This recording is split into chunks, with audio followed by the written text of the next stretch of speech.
আযাব আপনি কেমনে সহ্য করব? আপনারা বলবেন হুজুর আপনাদের বয়ানে শুধু এটা, কবরের ভিতরে কেমনে আযাব করব, কবরের ভিতরে কেমনে থাকবো, কবরের ভিতরে সাপ আসবে, কবরের ভিতরে এটা আসবে ওটা আসবে। আরে বাবা, কবরের ভিতরে ভয়ঙ্কর আযাব, ওই অন্ধকার কবরে, জাহান্নামের কবরে সাপ বিচ্ছু দিয়ে ভরপুর হয়ে যাবে রে বাবা, সহ্য করতে পারবো না রে বাবা, সহ্য করতে পারবো না। আমি একটা ঘটনা বলি, পিপুলবাড়িয়া বাজারে গত কয়েকদিন আগে সাপের খেলা নিয়ে আসছিল। কিসের খেলা? সাপের খেলা নিয়ে আসছিল। আমি ওখান দিয়ে যাই, দেখি মানুষের ভিড় জমা লইছে। আমি একটু কি দিয়ে দেখলাম, ওখানে সাপের খেলা দেখাবে, সাপ দেখাবে, সাপ, পাহাড়িয়ার সাপ আনছে ওখানে।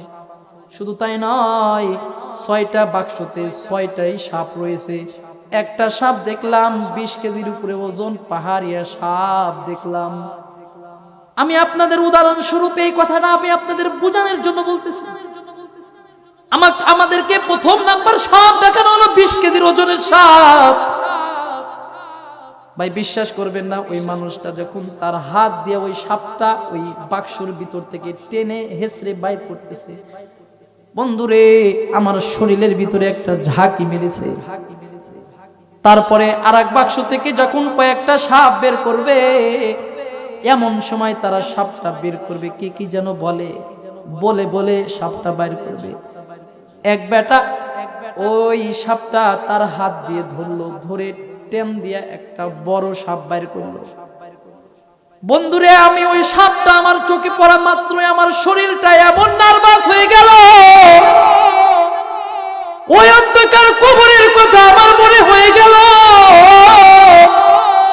আমি ওই অন্ধকার কবরের ভিতরে কেমনে থাকবো? দুনিয়াতে এত নাফরমান করি, দুনিয়াতে নামাজ কায়দা দিই, দুনিয়াতে ঠিক মতে পর্দা করি না, দুনিয়াতে সঠিক মতে নামাজ আদায় করি না। আরে বেনামাজি হয়ে যদি মারা যায়, বেনামাজি হয়ে যদি আমাকে আমার আত্মীয় স্বজন আমার সন্তানেরা কবরের ভিতরে রাখে, কবরের মুখ বন্ধ করতে দেরি হবে, কবরের আযাব শুরু হইতে দেরি হবে না। কবরের মুখ বন্ধ করতে দেরি হবে, কবরের ভিতরে 99টি সাপ আসতে দেরি করবে না। দুনিয়ার চোখের সামনে একটা সামান্য সাপ দেখে শরীরের ভিতরে কম্পন সৃষ্টি হয়ে যায়। ওই জাহান্নামের আগুন ওই 3.5 হাত ঘরের ভিতরে রাইখা মাটি চাপা দেবে বাবা। ডাইনেও যাইতে পারবো না, বামেও যাইতে পারবো না, উপরে উঠতে পারবো না রে বাবা। ওই জাহান্নামের আগুন, ওই সাপ, ওই বিচ্ছুর থেকে আমি কেমনে পানা পাবো? আমাদের কি মনের ভিতরে একটু ভয় হয় না? আমাদের মনের ভিতরে একটু কি চিন্তা হয় না? আইরে আমি এশার নামাজটা না পড়ে কেমনে ঘুমায় গেলাম। এই যে এত যুবক ভাইরা এত সুন্দর মাহফিলের আয়োজন করছে, মসজিদে এশার জামাত পড়লাম, শুধুমাত্র এক লাইন মুসল্লি নিয়ে নামাজ পড়লাম মসজিদে, এত যুবক সদস্য, তবু কিন্তু এশার নামাজ পড়ার জন্য কোনো যুবকের খবর নাই। আবার এত মা বোন বাড়ি বাড়ি, এত মেহমান আসছে, মা বোনেরা আসছে দাওয়াত খাওয়ার জন্য।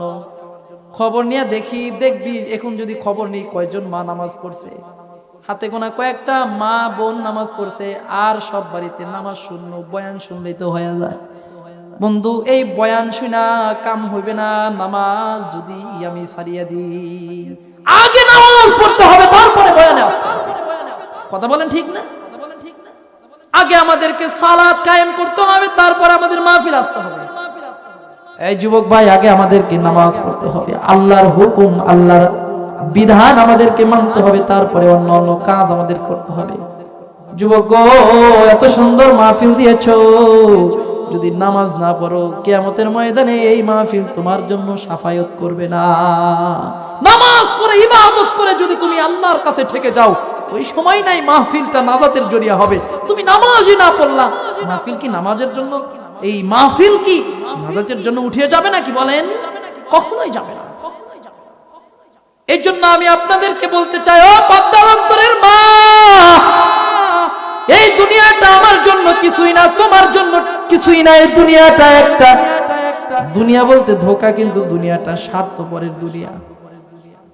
এই দুনিয়া কিন্তু স্বার্থপর দুনিয়া। স্বার্থের জন্য আপনাকে একজন ভালোবাসবে, টাকার জন্য একজন আপনাকে ভালোবাসবে, গাড়ির জন্য আপনাকে একজন ভালোবাসবে, সম্পদের জন্য একজন আপনাকে ভালোবাসবে। রে বাবা, সম্পদ যখন শেষ হয়ে যাবে, গাড়ি যখন শেষ হয়ে যাবে, টাকা যখন শেষ হয়ে যাবে, আপনার পিছনকার মানুষ শেষ হয়ে যাবে, বন্ধু বান্ধব শেষ হয়ে যাবে। এখন যদি আমার হাজার হাজার টাকা থাকে, একটা গাড়ি থাকে, সিরাজগঞ্জ শহরে যদি একটা বাড়ি থাকে, আমার পিছনে মানুষের অভাব হবে না। কতক্ষণ ঠিক না? এই দুনিয়াটা কিন্তু স্বার্থপর, এই দুনিয়াটা কিন্তু কিছুই না। এই জন্য আমরা দুনিয়াতে যতদিন থাকবো গোলামি করবো কার?